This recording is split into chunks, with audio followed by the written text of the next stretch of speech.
هغه مرض چې ته پې اخته یې، هغه ناخوالې چې ته ژوند کې لرې، هغه وظیفه چې تا له لاسه ورکړه، هغه کار چې تا غوښته ونه شو، هغه دعا چې دې کوله ونه شوه، دا هر څه پوهېږي د الله پاک د تقدیر مطابق مخکې روان دي.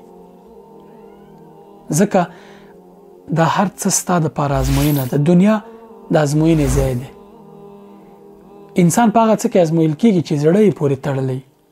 یو شي نه چې ته بې پروا یې، په هغې کې نو ازموینه کمه ده. په هغه څه کې ته ازمویل کېږي چې ته ورسره زړه تړې، زړه دې ورسره تړلی. اولاد درنه الله پاک واخلي، د کورنۍ یو بل غړی درنه واخلي، وظیفه دې له لاسه ورکړه، یا نور هغه ناخوالې چې ژوند کې لري، ژوند دې ډېر تریخ دی. دا ټول هغه څه دي چې ستا ورسره زړه تړلی. کله چې دا درنه اخیستل کېږي ته امتحانېږي. که په دې امتحان کې ته بریالی شوې، الله پاک درته څه زیری درکړی؟ ان الله مع الصابرین ان مع العسر یسرا. له هرې سختۍ سره سره اساني شته دی. له هرې سختۍ سره سره اساني شته دی.